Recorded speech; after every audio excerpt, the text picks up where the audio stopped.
لا احنا بنقلب الكرسي. ايوه كده اهو، انا بحب اقعد على الكرسي وهو مقلوب. وهو قد بدأ شهر اكتوبر، شهر اكتوبر اللي احنا خلاص بدأناه يوم 1 اكتوبر بالفوز على يانج بويز في دوري الابطال واستعادة الانتصارات في دوري الابطال او بداية الانتصارات في دوري الابطال في هذا الموسم بخماسية نظيفة على ارضك، على ملعبك، على ملعب لويس كومبانيز. ولكن يا صديقي شهر اكتوبر ما خفي فيه كان اعظم. اسهل ماتش كنت ممكن تلعبه في شهر اكتوبر هو كان ماتش يانج بويز اللي انت بدأت بيه الشهر، لكن عندنا مباريات كتير في شهر اكتوبر تخلي هذا الشهر هو الشهر الاهم بدون ادنى شك لبرشلونة وهانس فليك في هذا الموقف او في هذا الوقت. وعلشان كده يا صاحبي الحلقة دي من ترابيزة كاتالونيا احنا هنقسمها على 3 اجزاء. الجزء الاول هو استعراض للمباريات اللي هيلعبها برشلونة في الشهر اكتوبر كاملا، الملاعب والمواقيت كلها ومدى صعوبة المباراة. والجزء الثاني هو قائمة الفريق وعودة المصابين وقائمة المصابين والتحديثات اللي بيحصل فيها بشكل متوالي. والجزء الثالث معانا في الحلقة والاخير هو استعراض لاداء نادي برشلونة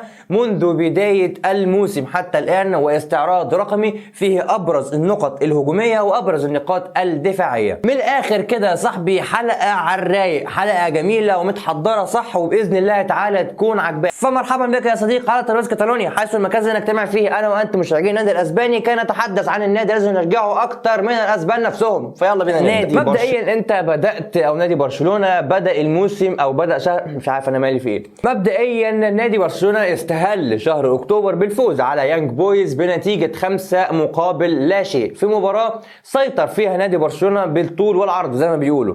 مباراة كان فيها انت الافضل هجوميا وانت الافضل تمريريا وانت الافضل سيطرة وانت الافضل دفاعيا وانت الافضل في كل شيء. يمكن نادي يانج بويز لانه مش النادي او مش المستوى اللي انت تبدا تحدد من عليه ان انت كويس ولا وحش، لكن بنرجع لفكرة ان انت لازم الانتصار يتحط على الانتصار عشان خاطر ده هيفرق معاك جدا. بعد الهزيمة من موناكو وان انت ما قدرتش تكون او تجمع اي نقاط في دوري الابطال، بان انت تجمع نقاط في دوري الابطال امام يانج بويز بنتيجة كبيرة، دي شيء مهم ومفيد بالنسبة لك. مش صعب، مش هو الانجاز اللي هنطلع نتكلم فيه ونحلل فيه لقطات والكلام ده كله اطلاقا، لكنه نقطة مهمة معنويا للفريق تعرف انت ترتكز عليها وانت جاي قدامك هتلاعب البايرن. وبما ان جبنا سيرة المباريات اللي احنا هنلعبها، تعال اقول لك ما هي مباريات نادي برشلونة هتظهر قدامك زي وانا بقولها لك دلوقتي معاك. ما هي مباريات نادي برشلونة في شهر اكتوبر؟ بنبدأ باذن الله تعالى في يوم الاحد، يوم الاحد الموافق 6 اكتوبر هنلعب باذن الله تعالى في الدوري الاسباني مع ديبورتيفو الافيز على ملعب الميندي زوروزا، ملعب نادي ديبورتيفو. بعد كده بنرجع الى التوقف الدولي، يعني انت هتفضل عندك توقف دولي ودي نقطة مهمة جدا جدا هجيلك فيها، لكن تعالى نكمل بقية المباريات. هنرجع باذن الله تعالى ليوم الاحد 20/10 ان كان في عمر يا صديقي، هنلعب فيه اشبيليه على ارضك على لويس كومبانيز. بعد كده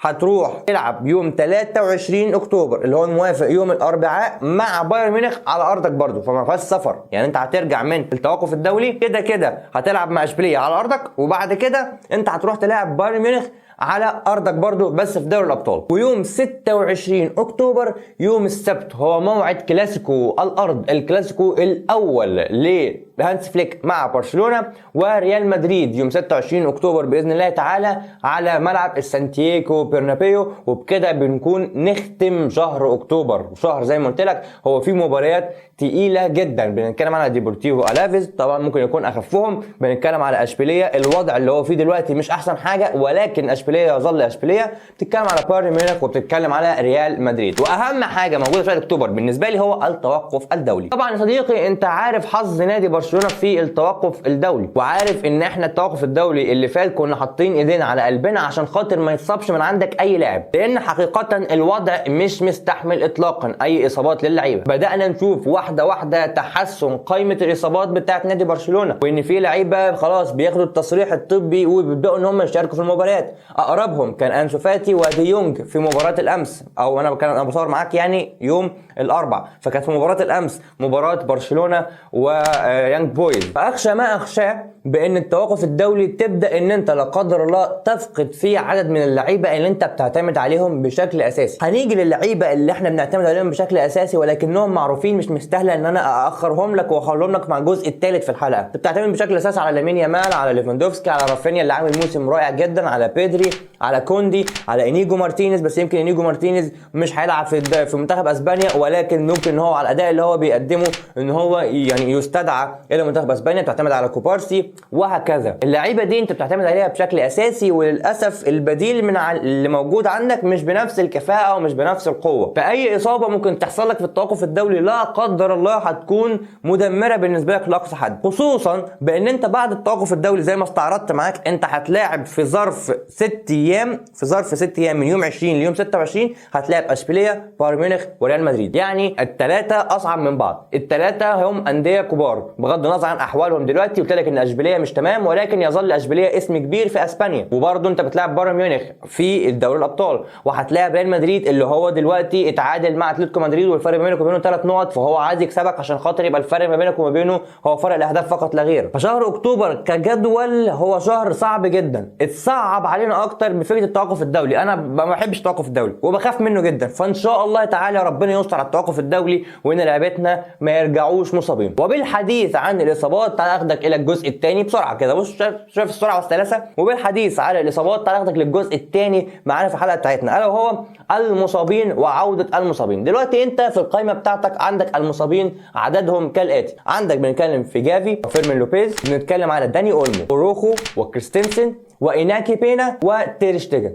سوري إناكي بينا وتيرشتيجن ومارك بيرنر. إناكي بينا بفولت عليه معلش. هم دول الأخبار أو هم دول الإصابات اللي موجودة عندك حاليا في قائمة برشلونة. تقلص عدد الإصابات. شايف أنا وهم اللي أنا قلتهم لك دول تقلص كده عدد الإصابات تقلص في نادي برشلونة. أما بالحديث عن موعد عودة الإصابات، الناس دي هترجع إمتى بقى؟ الناس دي هتبدأ تشارك معانا إمتى بقى؟ فخلاص بنسبة كبيرة جدا جافي وداني أولمو وفيرمين لوبيز الثلاثة هياخدوا التصريح الطبي للمشاركه في المباريات واحده واحده بقى على حسب دماغ هانس فليك يوم 16 اكتوبر. يوم 16 اكتوبر باذن الله تعالى اللي هو قبل انتهاء التوقف الدولي وقبل 4 ايام من العوده ولعب مباراه الدوري الاسباني امام اشبيليه. فانت باذن الله تعالى هيكون عندك فيرمين لوبيز، هيكون عندك داني اولمو، وهيكون عندك كمان جافي بابلو جافي. هم دول الثلاثه اللي هيرجعوا عندك من الاصابات. اما بالحديث عن كريستنسن في يناير، واوروخو باذن الله تعالى هيكون في نوفمبر من هذه السنه. لكن طبعا انت عارف ان مارك بيرنال وتيرشتيجن لحد نهايه الموسم. فعوده الاصابات دي حاجه كويسه، حاجه تدي لك خيارات اكتر في الملعب. يعني حتى داني اولمو ده اللي انت كنت مستحوذ او كنت بستخدمه كلاعب خط نص فقط لا غير، انت ممكن دلوقتي تعتمد عليه كلاعب وينجر بديل، حتى لو انت عايز تريح رافينيا، لو انت عايز تريح لامين يامال، عايز تبدا في بعض الاحيان بداني اولمو اساسي بدل ما انت كنت بتنزل بفران توريس. فران توريس يا جماعه ده انا ما شفت كده. الفرقه كلها امبارح عماله ورايحه وجايه، ويا سلام على المزيكا والمتعه وماتش سهل وجميل، واللعيبه كلها اللي فاهم الريت بتاعها في الاخضر الا هو مش ما تفهمش ده لعيب ليه لعب في الانديه دي، فالنسيا، ولعب بقى في السيتي وفي برشلونه، وكان المنتخب الاسباني. ليه على ايه يعني ده كله؟ على ايه ده كله؟ امبارح بقول لك الفرقه كلها منتشيه، الفرقه كلها امبارح مبسوطه وفرحانه والدنيا حلوه وجميله، ولكن ده قاعد صباح الخير يا كابتن سواء بصيلي كده والنبي بصيلي ايه ده، انا مش عارف استلم. ما بيعرفش يستلم يا جماعه ما بيعرفش يستلم. يعني مش مجرد ان هو بيضيع كوره بس، ما بيعرفش يستلم. امبارح كنت بتشوف انت بص لامين يامال بيستلم الكرة، ربنا يحميه يعني، يستلم الكرة في اقل مسافه ممكنه، استلم الكرة بخطوه بس وخلاص كده واستلم الكرة وبعد كده شوف هنعرف نتصرف فيها ازاي. فران توريس في بعض الاحيان كتير والله ركزوا عليه ما بيعرفش يستلم الكرة، يعني وصل لمستوى سيء جدا، وصل الى مستوى ضعيف جدا مع برشلونه. فزي ما قلت لك عوده الاصابات، عوده جافي بقى، فيرمين لوبيز، وعندك كده بدري وديونج، هيخلي عندك انت كثافه عدديه محترمه في الخط النص بتاعك. فبالتالي ممكن تعتمد على داني اولمو ان هو في مركز الجناح، هو برضه بيلعب في مركز الجناح. عوده انسو فاتي، باو فيكتور بياخد بعض الدقائق. القائمه لما تبدا تكتمل شويه مع هانس فليك بتشوف ان في بوادر حلوه، بتشوف ان في اخبار جايه عليك كويسه. ولكن يظل شهر اكتوبر هو الشهر الفاصل ما بين، يعني انا هفضفض معاك، بص هفضفض معاك بقى، لا لك الساعه والله لا لك الساعه اهو يا باشا، انا هفضفض معاك فضفضه بنت لذينه كده. بص يا صاحبي من الاخر كده، من الاخر والله بقول لك، انا بقول لك فضفضه من الاخر. يعني كل واحد فينا بيشجع برشلونه جوارديولا لما بدأ يشوف البداية بتاعت هانس فليك مع برشلونة والبداية الأسطورية اللي عملها والانتصارات، وانت بتعدي جيرونا وبتعدي فياريال، ماشي اتغلبت من موناكو واتغلبت من اوساسونا وهي اخطاء من الممكن ان تحدث، ولكن كل واحد فينا كان قاعد كده هو مستني برشلونة من الاخر هتقع امتى. انا مش مطمن للحلويات دي، انا مش مطمن للحلويات دي، حاسس ان في حوار هيحصل، في حاجة هتحصل، انا مستني اعرف برشلونة هتقع امتى. ليه؟ لان انا شفت كتير وعرفت كتير وشفت بدايات حلوة كتير وانتهت الموسم بنهاية سيئة. وليه؟ لان انا عارف ان الراجل ده هو عامل من الفسيخ شربات حرفيا، مش مجرد مثل، هو جاب فسيخ عمله شربات. لان انت كنت بتتكلم مثلا الموسم اللي فات ان اسوأ اللعيبه واللاعب اللي هيمشي وهيغور ويرحل وابن امبارح والبنجالي رافينيا. شوف رافينيا النهارده انت بتعتمد عليه كلاعب اساسي من لعيبه برشلونه اللي بتطمن وهي موجوده في الملعب، اعلى ورك ريت، اعلى سرعه، اعلى ضغط موجود، وفي نفس الوقت لعيب مزعج جدا هجوميا. في شغل بيطلبه هانس فليك وشغل ومجهود بدني بيطلبه هانس فليك مفيش حد من الخط الامامي بيعرف ان هو يعمله غير رافينيا. حتى لامين يامال على مستوى الضغط والجري ورا الكرة والسرعة، رافينيا ما شاء الله عليه باور عالي جدا جدا جدا. استغلوا في هانس فليك، وفي نفس الوقت هانس فليك اداه اللي رافينيا عايزه، الا وهي المساحات. لاعب بيلعب على مركز اليمين، بيلعب على الجهه الشمال، بيلعب تحت المهاجم زي ما لعب او امام يانج بويز، بيلعب في اكثر من منطقه. وان ان بنشوف مثلا ان بالدي لما كان بيمسك الخط مع رافينيا كان بيخلي رافينيا يدخل اكتر الى العمق ويلاقي المساحه المحببه بالنسبه لرافينيا، على عكس مثلا بالدي لما كان بيلعب قصاده فران توريس كانت الجبهه دي اضعف بكتير. لكن بالدي ورافينيا للتشكيل الاساسي بتاع نادي برشلونه هو الافضل. فلو قلت لك ان تاثير هانس فليك على برشلونه هو فقط رافينيا، والله احنا طالعين كسبانين، والله احنا طالعين كسبانين. فهانس فليك عامل من الفسيخ شربات، بس انت عارف ان هي مش هتفضل ماشيه على طول. انت عندك احساس من جواك كده كراجل كتالوني وراجل متابع ومشجع لهذا النادي ان هي مش هتفضل عسل، مش هتفضل ماشيه كده على طول جميله. كل مره مثلا مصيده التسلل هتيجي معاك وتنجح، وفشلت كتير في اوساسونا وجه عليك اكتر من هدف، ولكن انت منتظر اللي انت لغايه دلوقتي مش هتقدر تقول ده احنا فريق جامد جدا من الاخر. او انا شخصيا ناقشني في الكومنتات، يعني نتناقش مع بعض ان احنا فريق جامد جدا. لا انت لسه بتقول ايه؟ اوعى الصداره، اوعى وانت مقلق ان انت والله شكلها مش هتكمل شكلها. فشهر اكتوبر ده علشان خاطر انا ما اطولش عليك هو بالنسبه لي الحته الفاصله ما بين ان الراجل ده هو الراجل المشروع وراجل الكتالوني وراجل المشروع البرشلونه وافضل رجل في هذه المرحله، ده كده يمين شمال مهما عملت في شهر اكتوبر. بس بيفصل ما بين ايه؟ درجة الشك ودرجة اليقين بان انت برغم كل اللي انت فيه ده انت فريق في هذا الموسم قادر ان تقارع الكبار. انا بقول لك اهو شهر اكتوبر ومباريات اشبيليه وبايرن ميونخ وريال مدريد، لو قدرت انت تخرج ما بينهم هم الثلاثه بشيء من الايجابيه، حتى مش هقول لك تكسبهم هم الثلاثه، لكن مثلا تكسب ماتشين وتتعادل ماتش مثلا وما تخسرش ولا ماتش فيهم، انا ككتالوني وانت كمشجع كتالوني هيبقى عندك الثقه الكامله ده انا اقدر اجيب اي حد دلوقتي واحطه راس براس ونلعب مع بعض 90 دقيقه 11 لعيب قصاد 11 راجل ويلا بينا ندوس ونشوف مين فينا هيطلع كسبان. لكن لو حصل اي مشكله او اي هزيمه لا قدر الله في الثلاث مباريات دول، هقول لك ان انت لا لسه هتبدا بقى ترجع لتحسس الخطوات، وان انت بتشوف الراجل ده هو معاه القايمه غير كامله وبيبدا يلاعب فلان وفلان في الحته الفلانيه دي. يا جماعه في ناس لسه هانس فليك ما جربهمش مع بعض، فبرضه هو الراجل بيعاني في الحته بتاعه الغيابات والاصابات والكلام ده كله. طيب هل الاداء الذي يقدمه هانس فليك حاليا هو اداء مبشر؟ ده 100% يا باشا 100%. انا جايب لك شويه ارقام بنتكلم فيها على ان نادي برشلونه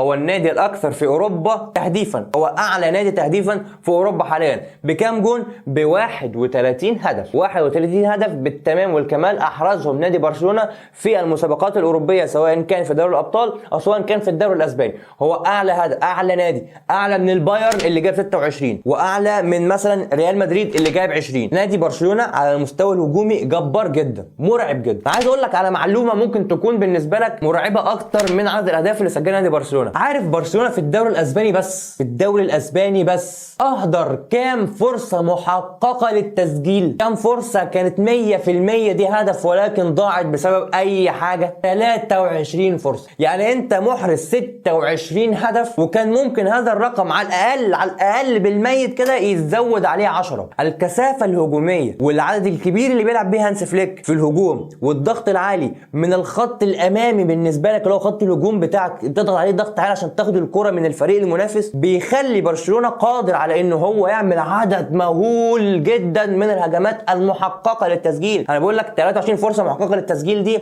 مش 23 فرصه، 23 فرصه محققه للتسجيل، يعني 23 فرصه ما بين ال 18 ما بين الخط ال 18. في الدوري الاسباني الاكس جي او الاكسبكتد جولز، الاهداف المتوقع ان انت تسجلها هي 19.8. 19.8 ده كتوتال اهداف، انت سجلت بس 20 هدف من اللعب المفتوح اللي هو الكره معاك وانت بتبدا تباصي وتروح تجيب، وهدف من ضربه جزاء، والباقي ست، يعني الباقي اللي هو الكره مثلا اتقطعت فرحت حطيتها، لعبه باصت فرحت حطيتها وما الى ذلك. لكن انت 20 هدف من اللعب المفتوح، 20 هدف من لعب مدرب وتكتيك مدرب، ما جاش الجون بالصدفه، مش 5 ضربات جزاء زي غيرنا، احنا بنتكلم 20 هدف بلعب مفتوح وهدف وحيد من ضربه جزاء، والباقي كله اون سيت اللي هو الكره اتحطت قدامك اتخطفت من الكره واتحطتها جون وهكذا. فهانس فليك على المستوى الهجومي والطريقه اللي شرحناها اكتر من مره في الضغط وفي التمريرات وفي خلق المساحات وهجوم المساحات وتقدم خط الدفاع، هو نادي مرعب جدا. هو 100 هذا الرقم اللي هو 31 جون كان ممكن على الاقل يبقى 41 جون 45 جون وعد. ووصل برشلونه باللي هو فيه ده ان هو يكون في الدوري بتاعه هو ثالث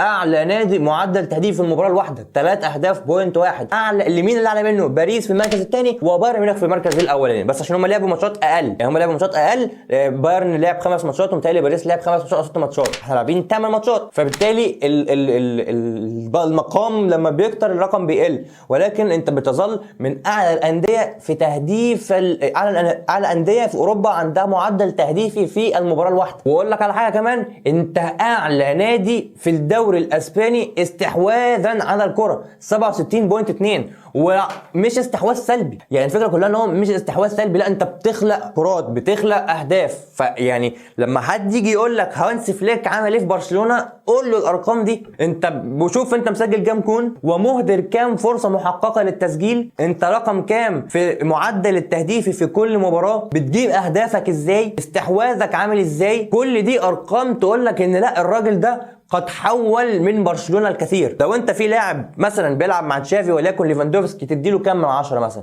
على الموسمين اللي هو لعبهم 6 7 من 10، لا مع هانس فليك هياخد 8 من 10 8 ونص، رافينيا هياخد درجتين زياده. يعني اغلب اللعيبه اللي احنا بنتكلم عليهم من نادي برشلونه هو مستواهم اتحسن كتير كتير من اللي كانوا بيلعبوا مع تشافي. وانا مش عايز اقارن ما بين تشافي وفليك والسكه اللي ماشيه في كاتالونيا دي وماشيه ما بين الجماهير عشان ما بحبهاش بصراحه، ولكن ما لقوش في الورد عيب، بس هو عيب مش احمر خدين ولا هو تلاكيك وخلاص. هانس فليك والاداء الدفاعي. برشلونه يا اصدقائي استقبل حتى الان 9 اهداف في الدوري الاسباني، رقم كبير جدا، مش جدا يعني، خلينا نقول رقم كبير. انت استقبلت 9 اهداف في المركز التاسع في الدوري الاسباني مناصفه مع ليجانيس، يعني ليجانيس هو وانت في المركز التاسع كقوه الخط الدفاعي، استقبلتوا انتوا الاثنين 9 اهداف. الاداء الدفاعي نادي برشلونه فيه مشاكل كتيره جدا، ويمكن هي دي نقطه الضعف الاكبر عند طريقه لعب هانس فليك وتقدم الخطوط بتاع هانس فليك. وبنشوف كتير ان نيجو مارتينيز وكوبارسي او الاثنين الموجودين على الدايره او الاثنين الموجودين في محوري الدفاع مع هانس فليك في لعب برشلونه ايا كان بقى من هم حسب التدور وحسب التغييرات بيبقوا موجودين على الدايره، وكوندي وبالدي او ايا كان اللي بيلعب مكانهم بيضغط على طول ضغط مباشر بعد ما الكره بتخرج من الضغط المطبق من لامين يامال ومن رافينيا. اول ما تلاقي ان الكره لامين يامال ورافينيا اتلعبت في ظهرهم وراحت للعيب تاني، بتلاقي على طول ان كوندي وبالدي هم الاثنين رايحين يضغطوا عليه، فبيتركوا مساحات كبيره جدا وراهم. المساحات دي حلها الوحيد الا وهي ان انت تظبط مصيده التسلل. اكتر نادي في اوروبا وقعت الخصم في مصيده التسلل، ولكن مش على طول بتيجي معاك، بالدليل ان انت تاسع اقوى خط دفاع، يعني انت اكتر 11 خط دفاع ضعيف، انت استقبلت 9 اهداف بتساوي مع ليجانيس. تعال اقول لك شويه ارقام ثانيه، برشلونه في الماتش الواحد اللاعب بيقطع الكره 4.6 مره، 4.6 من 10 مره. في المركز الكام ده؟ يعني انت كده كنادي برشلونه في المركز الكام؟ ال20. انت اخر فريق الدوري الاسباني اللاعب بتاعك بيروح يقطع الكره، انت متخيل؟ ب 4.6 مره في الماتش انت اخر فريق في الدوري الاسباني اللاعب بيروح عندك يقطع الكره. انا اقول لك حاجه ثاني، التاكلينجز اللي هي الصحيحه او التاكلينجز اللي هي تمت فعلا وقدرت انت تاخد منها الكره. عملت كام تاكلينج في الماتش الواحد؟ صحيح 9.4. في المركز الكام؟ في المركز ال16. المركز ال16 في الدوري الاسباني. طب التصديات انت بتعمل 1.8 تصدي كل ماتش في المركز ال19. بس خليني اقول لك على حاجه قبل ما تاخد الارقام دي. الارقام دي خادعه في بعض الاحوال. ليه؟ لان انت نادي مش بيسدد عليك نفس عدد التسديدات اللي بتسدد على انديه تانية، عشان كده ممكن تكون ما بتعملش تصديات عاليه. الفكره كلها في الكونفرشن ده، اللي هو ايه، في كام كوره اتشاطت عليك اتحولت الى اهداف. النسبه دي هي دي اللي تحكم بيها فعلا على مستوى خط دفاعك. بس انا وانت عارفين ان احنا دفاعيا مش اقوى حاجه، عارفين ان مشكلتنا الدفاعيه هي المشكله الاكبر بالنسبه لهانز فليك. ولكن الارقام اللي بقولك دي هي ارقام كاشفه بعض الاحوال. طبعا يعني فكره ان انت استقبلت 9 اهداف دي ما فيهاش كلام، ولكن مش هقعد اعد لك انا في كام تصدي عملته. طب ما انا ممكن اقعد ماتش كامل يتسيط عليا 3 كور مثلا. ما انا قلت لك ان انا مستحوذ 67.2 على الكره الاكثر، فاكيد مش هيهاجم عليا بنفس العدد اللي بيهاجم على النادي اللي مستحوذ 60% ولا مستحوذ 50 ولا مستحوذ 45 ولا ايا كان. ولكن زي ما قلت لك انا وانت عارفين ان خط الدفاع هو المشكله الاكبر في نادي برشلونه. ده كان استعراض سريع لنادي برشلونه، ايه اللي عنده في شهر اكتوبر، المصابين هيرجعوا امتى، اداء هانس فليك. وزي ما قلت لك شهر اكتوبر ده شهر فاصل عندي انا شخصيا. هل انت هتبقى تخرج من هذا الشهر باذن الله تعالى خروجا المنتصر اللي هجيب اي فرقه في اوروبا وادوس عليها، ولا لا احنا لسه بنبدا ولسه بنشوف ونتحسس الامر وتلعبها هاديه كده زي ما بنتكلم؟ عامه يا صديقي شكرا جدا لان انت وصلت معايا لحد هنا. طولت عليك قوي قوي قوي قوي، طولت عليك جامد، معلش حقك عليا. بس كده كده الحلقه متقسمه، لو انت عايز تروح في اي حته في الحلقه كلها روح، مش هجبرك ان انت تتفرج على الحلقه كلها يعني. ويا ريت لو انت ما عملتش سبسكرايب للقناه تعمل سبسكرايب للقناه وتعمل لايك للحلقه وتفعل الجرس عشان يوصلك كل جديدنا. بنقدم لك خريطه برامج كتيره جدا. ترابيزه كاتالوني بيقدمها عبد الله بما يخص كل ما يخص نادي برشلونه، وعمر بيقدم لك قهوه الملكي الغريم على طول اللي بيكلمك على كل اخبار وتحليلات ومباريات نادي ريال مدريد. معتز بيقدم لك قعده ارسنال بما يخص ارسنال، وفانتازي الدوري الانجليزي اللي طبعا يخص الدوري الانجليزي، وفانتازي دوري الابطال الذي يخص فانتازي دوري الابطال، والمحليات اللي بيقدمها عمر، والبودكاست اللي احنا بنطلع فيه معاك كل يوم جمعه. في شغل حلو، في شويه شغل حلو يديني حقي. ويا صديقي ادام الله العز والسعاده عليك، والسلام عليكم ورحمه الله وبركاته.